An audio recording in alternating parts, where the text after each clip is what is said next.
నమస్తే, నిహారికాస్ ఆన్లైన్ ఛానల్కి స్వాగతం అండి. అందరూ బాగున్నారా?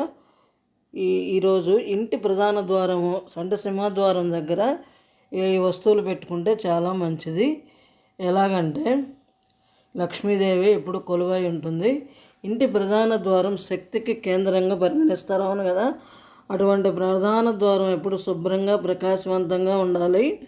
వాస్తుశాస్త్రం ప్రకారం ఇంట్లోని ప్రతి వస్తువులో శక్తి దాగి ఉంటుందన్నమాట. అంటే మనం వస్తువులు సర్దుకుంటాం కదా, జాగ్రత్తగా పెట్టుకోవాలి. ఇంట్లో అనవసరమైన వస్తువులను ఉంచడం లేదా తయారు చేయడం వల్ల వాస్తు దోషాలు వస్తాయి. ఇంటి ప్రధాన ద్వారం వద్ద కొన్ని వస్తువులు ఉంచడం వల్ల లక్ష్మీదేవి ఆ ఇంట్లో కొలువై ఉంటుందని పెద్దవాళ్ళు చెప్తూ ఉంటారు. అవి పండితులు కూడా చెప్తుంటారు అన్నమాట. అవి ఏంటంటో తెలుసుకుందాము. సంపదకి కొద ఉండదు. ఎలాగంటే ఇంట్లో పాజిటివ్ ఎనర్జీ పెరగాలంటే ప్రధాన ద్వారానికి రెండు వైపులా స్వస్తిక్ చిహ్నాన్ని వేసుకోవడం ద్వారా చాలా మంచిది. పసుపుతో స్వస్తిక్ గుర్తు వేయడం వల్ల ఇంట్లోకి నెగటివ్ ఎనర్జీ అనేది ప్రవేశించదన్నమాట. స్వస్తిక్ తెలుసు కదా. అలాగే ఇంకొక వస్తువు ఇనుముతో చేసిన నలుపు రంగు గుర్రపు షూ ఇలా ఉంటుందన్నమాట. అది పెట్టుకుంటే శనీశ్వరుడి ఆశీస్సులు కూడా లభిస్తాయి.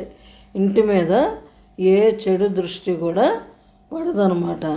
ఇంకా మామిడి తోరణాలు అన్నమాట. హిందూ ధర్మశాస్త్రాల్లో మామిడాకులకు ఎంతో ప్రాధాన్యత ఇస్తారు. గుమ్మానికి మామిడాకుల తోరణం ఉంటే ఇంట్లో సానుకూలతను కలిగి ఉంటుందన్నమాట. ఎండిపోయినప్పుడు బారేయాలు మార్చుకుంటూ ఉండాలన్నమాట. కానీ మనం ఏం చేస్తాం, పండగలప్పుడే పెడతాం. అలాగే ఇంటి ముఖద్వారము లేదా కుడి ఎడమ వైపున ఎర్ర చందనంతో ఓం అని రాసుకోవచ్చు అనమాట. ఓం అని రాసిన మంచి లాభం అనమాట. అదృష్టానికి చిహ్నం, సుఖశాంతులు ఉంటాయి. అలానే ఇంటి ప్రధాన ద్వారం వద్ద అంటే సింహద్వారం వద్ద రోజు దీపం పెడుతూ ఉంటే మంచిదన్నమాట సాయంత్రం వేళ.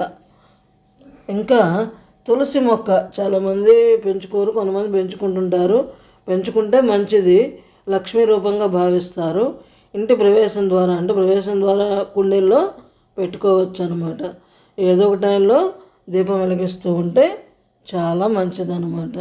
ఇది కూడా సుఖశాంతులను అలాగే సంపదను కూడా అంటే లక్ష్మీదేవి కూడా కొలువై ఉంటుందన్నమాట.